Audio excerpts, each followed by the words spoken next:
प्यारे बच्चों, अब मैं आपको कुछ और संख्याओं के समूह के बारे में बताऊंगा। कुछ विशेष संख्याओं के समूह कौन से हैं हमारे, जैसे हम जानते हैं कि धनात्मक संख्याओं में वे संख्याएं जिन्हें दो के पहाड़े पर पूर्णतः भाग किया जा सकता है, जो 2 से पूर्ण विभाजित होती हैं, उन संख्याओं को हम कहते हैं सम संख्याएं। जैसे 2, 4, 6, 8, 10, 12, 14, 16, 18, 20, 22, 24, जितनी भी संख्याएं 2 से पूर्णतः विभाजित होती हैं वे सभी संख्याएं सम संख्याएं कहलाती हैं। और जो संख्याएं 2 से पूर्णतः विभाजित ना हो वे सभी धनात्मक संख्याएं, जमा की संख्याएं जो 2 से पूर्णतः विभाजित नहीं होती, उन्हें हम विषम संख्याएं कहते हैं। यहाँ सबसे छोटी विषम संख्या हमारी 1 है। तो इसके आगे 3, 5, 7, 9, 11, 13, 15, 17, 19, 21 ये संख्या चलती जाएंगी और ये सब कहलाएंगी विषम संख्याएं। ठीक है, तो अब आप सम और विषम संख्याओं को समझ सकते हैं। सम संख्या 2 है और सबसे छोटी विषम संख्या हमारी 1 है। अब इसके बाद बच्चों मैं आपको कुछ और वर्गों के समूह के बारे में बताऊंगा संख्याओं के। जैसे कि उनको समझने के लिए आप ये समझिए कि जैसे 24 एक संख्या है हमारी, और 24 जो है वो 2 और 12 का गुणनफल है। तो 24 गुणनफल है, किस किस का गुणनफल है 24? 2 का और 12 का। तो जिनकी गुणा से 24 को प्राप्त किया गया है वे 24 के गुणनखंड है। तो 24 के गुणनखंड है 2 और 12। लेकिन क्या 2 और 12 के अलावा और भी संख्याएं हैं जिनको गुणा करके 24 गुणनफल प्राप्त किया जा सकता है? हाँ, और भी ऐसी संख्याएं हैं। कौन कौन सी हैं बच्चों? 24 को प्राप्त करने के लिए हम 3 को 8 से गुणा कर सकते हैं, 4 को 6 से गुणा कर सकते हैं, खुद 24 को 1 से गुणा कर सकते हैं।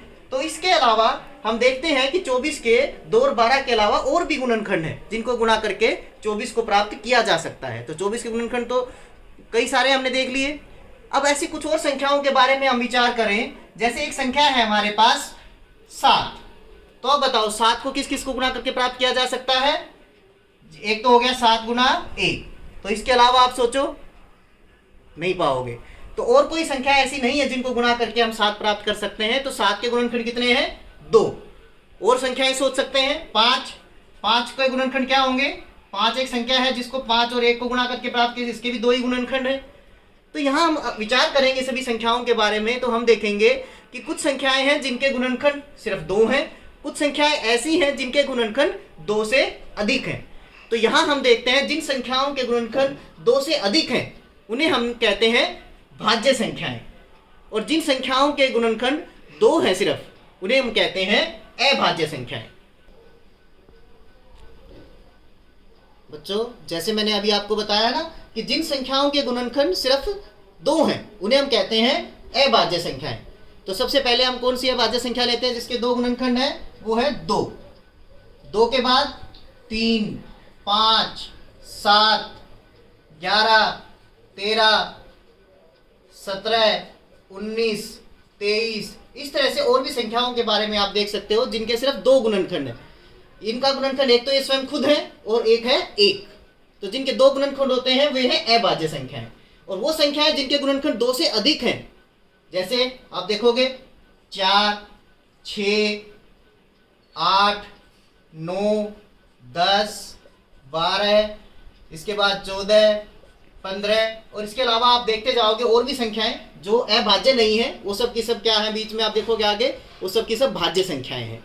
तो इस तरह से संख्याओं को हमने 2 और वर्गों में बांटा हुआ है, भाज्य संख्याएं और अभाज्य संख्याएं। यहाँ एक बात ध्यान देने योग्य है कि सबसे छोटी अभाज्य संख्या 2 है। ठीक है, आप सोचोगे कि 1 को मैंने क्यों नहीं लिया? क्योंकि 1 जो है उसको ना तो हमने भाज्य संख्या माना है ना ही अभाज्य संख्या माना है, क्योंकि 1 का गुणनखंड सिर्फ 1 है, वो स्वयं है, उसके अलावा उसका और कोई गुणनखंड नहीं है। और अभाज्य होने के लिए भी 2 गुणनखंड होने आवश्यक है। हमारे जो नियम है उसके अनुसार 2 गुणनखंड वाला अभाज्य संख्या कहलाती है।